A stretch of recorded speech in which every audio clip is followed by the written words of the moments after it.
Hi, this is History with me, Dan, and this is Popieluszko Court, a street in Hartford, Connecticut's Sheldon Charter Oak neighborhood. Landmarks on the street that survive from over a century ago are the former factory and office of the Capewell Horse Nail Company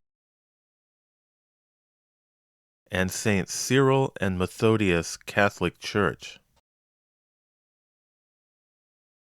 To the north, Popieluszko Court intersects with Charter Oak Avenue.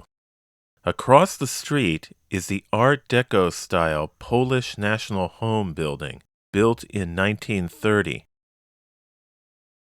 Last year, the building was sold and became a church. Popieluszko Court was once called Governor Street because 5 governors of Connecticut had lived along it.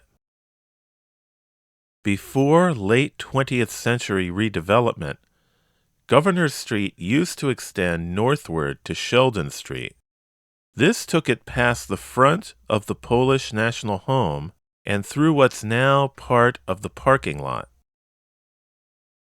It then passed through the modern Sheldon Oak affordable housing development, shown here on Google Maps. Sheldon Oak is bisected by Pulaski Mall. The vanished path of Governor Street intersected the area where the Pulaski Mall playgrounds are located today. In this video, I'm going to talk about some of the history of Governor Street, which a century and a quarter ago still had a number of historic homes from very early days in Hartford.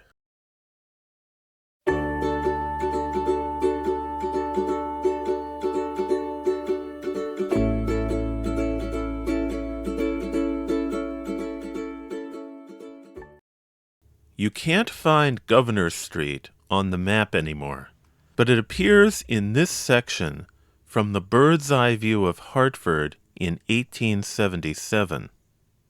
It was located east of Main Street and south of the Little River, later called the Park River, and was divided by Charter Oak Avenue. As I mentioned, the north part of the street was later lost to redevelopment, while the south part still exists, but now has a different name, Popieluszko Court. Back in 1877, factories had gained a strong presence in the vicinity, but until the 1890s, Governor Street remained residential, with many substantial single-family homes. By the turn of the century, the factories of the Capewell Horse Nail Company and the Atlantic Screw Works came to occupy the area east of Governor Street and south of Charter Oak Avenue. Parts of the historic Capewell factory, currently adapted to other uses, survive today. These are the main factory building, dating to 1893, and the connected office building, erected in 1900. Before the factory was built, the south side of Governor Street had a number of Victorian-era residences. One of these was the Gothic Revival-style home of Edwin P. Taylor, which was built in 1854 and was torn down in 1900 to make way for the Capewell factory office. Edwin Taylor and his son Samuel Taylor ran E. Taylor & Sons Lumber Company, located on Sheldon Street. Students of Hartford history are thankful to Samuel Taylor today for his collection of photographs of historic buildings, now located at the Connecticut State Library and the Connecticut Museum of Culture and History. His collection includes these photos documenting his father's house on Governor Street. The demolition of the Taylor cottage in October of 1900 did not proceed without tragedy. James F. Ryan, a 32-year-old bricklayer, was one of the workmen employed by contractor William F. O'Neill to pull down the old building. On Tuesday, October 9th, the center of the house had already been brought down, and the men were working on the corners, when somehow the post that supported the gable roof got loosened. As the Hartford Courant newspaper reported, quote, "When the workmen saw the post giving way, they knew the roof would soon fall, and all started to run to escape the danger. Ryan would have escaped with the others, but he stumbled and fell, and before he could arise, the heavy timbers struck him, and the big roof, covered with slate and very heavy, fell over him and buried him. The men employed in the Capewell factory heard the sound made by the falling roof, and some of them saw Ryan struck. A big crowd of the workmen went to the place, and they were able to raise the roof up so that the body could be taken out. Ryan was dead when he was taken out." Unquote. The increasing concentration of manufacturing jobs around the turn of the century attracted many immigrants to the area, and Governor Street became the center of Hartford's Polish community. Historical buildings linked to Polish Americans here include the Polish National Home and St. Cyril and Methodius Catholic Church, dedicated in 1917. Cyril and Methodius were 9th century Byzantine missionary brothers, known as the Apostles to the Slavs. In 1987, Governor Street was renamed Popieluszko Court in honor of Jerzy Popieluszko, a Catholic priest in communist Poland who stood with the Solidarity trade union movement and was murdered by agents of the security services. This was not the first time the street had been renamed. Before it became Governor Street, it was called Coles Street. This section from the 1824 plan of the city of Hartford shows Coles Street, including the section that is now Popieluszko Court. Back in 1824, the street curved to the southwest to intersect with Main Street at South Green. This section would become part of the later Willis Street. The map also shows the section of Coles Street north of Charter Oak Avenue, where the Sheldon Oak development is today. In 1851, I.W. Stewart introduced a motion in the Hartford Common Council to change the name of Coles Street to Governor Street, to commemorate the fact that 5 governors of Connecticut had resided here. 4 of the 5 served as governors of the Connecticut colony in the 17th century. The 5th was Thomas H. Seymour, who was in office as governor at the time the name change was made. A veteran of the Mexican-American War, he was elected to 4 successive one-year terms as governor from 1850 to 1853. He resigned from the governorship when he was appointed American minister to Russia by President Franklin Pierce. In 1858, he returned to Connecticut, where he lost 2 gubernatorial races in 1860 and 1863. He also lost the 1864 Democratic presidential nomination to George B. McClellan. Seymour died of typhoid fever at his home on Governor Street in 1868. This home was a Greek Revival-style house where the bachelor governor lived with his unmarried sister, Mary Ellery Seymour, who died in 1887. Their house was located on the west side of Governor Street, midway between Sheldon Street and Charter Oak Avenue.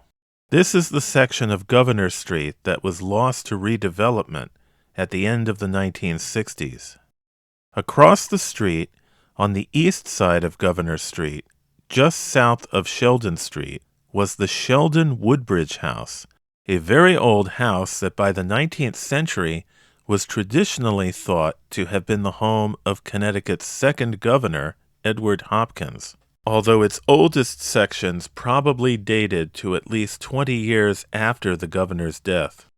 William Deloss Love, writing in 1914, shortly after the ancient house had been demolished, described it as, quote, an ancient mansion house with which none in Hartford could compare as a memorial of early days, unquote. On the left is a map depicting Hartford in the year 1640. It appeared in the 1886 Memorial History of Hartford County. On the right is a map of the section of Hartford south of the Little River in the year 1639 that appeared in William Deloss Love's 1914 book, The Colonial History of Hartford. Zooming in to the area of Governor Street, both maps show the properties owned by the 4 early governors to reside in the area. One was George Willis, who served a single 1-year term in 1642-3. His large property extended west from the future Governor Street to Main Street and included the famous Charter Oak. Charter Oak Place runs through this area today. John Webster, who served 1 term in 1656-7, had property on the east side of Governor Street. His lot was later occupied by the early 19th century home of P.D. Stillman, which stood just south of the Taylor cottage I mentioned earlier. Just south of that was the home lot of Thomas Wells, who served his first term in 1655-6 and had a second term in 1658-9. Thomas Wells was an ancestor of Gideon Wells, who served as Secretary of the Navy in Abraham Lincoln's cabinet. Edward Hopkins had property just south of the Little River. He had emigrated from England to Boston in 1635 and had briefly joined the New Haven colony in 1637 before settling in Hartford 2 months later.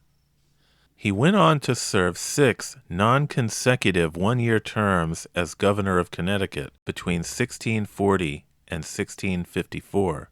He was elected to a 7th term in 1655, although he was in England at the time, and he decided not to return to Connecticut. He died in London in 1657. When he'd first arrived in Hartford, Hopkins acquired 3 house lots just east of Elder John White's property, along the future Governor Street. His residence would have been on this property. In addition to this land on the east, Hopkins also acquired the north portion of John White's lot at what would later be the intersection of Governor and Sheldon Streets. It was here that the Sheldon Woodbridge house, once erroneously thought to have been the governor's own home, was built in the late 1670s, as determined by William Deloss Love. This substantial house was likely erected by James Richards, who died in 1680. It eventually became the home of Deacon Isaac Sheldon III, who died in 1749. Sheldon would make alterations and improvements to the house, which included rebuilding the south wall. The north wall, however, stood as originally built until the house was torn down. The Woodbridge house was very unusual in comparison to other early Connecticut houses. Instead of a large central chimney, it had 2 chimneys along the walls at either end. In many ways, the house was very similar to ones in Rhode Island. There were also 3 dormer windows in the attic, which were later additions. The house was named for Isaac Sheldon's great-grandson, Sheldon Woodbridge, who died in 1852, the year after his street had been renamed Governor Street.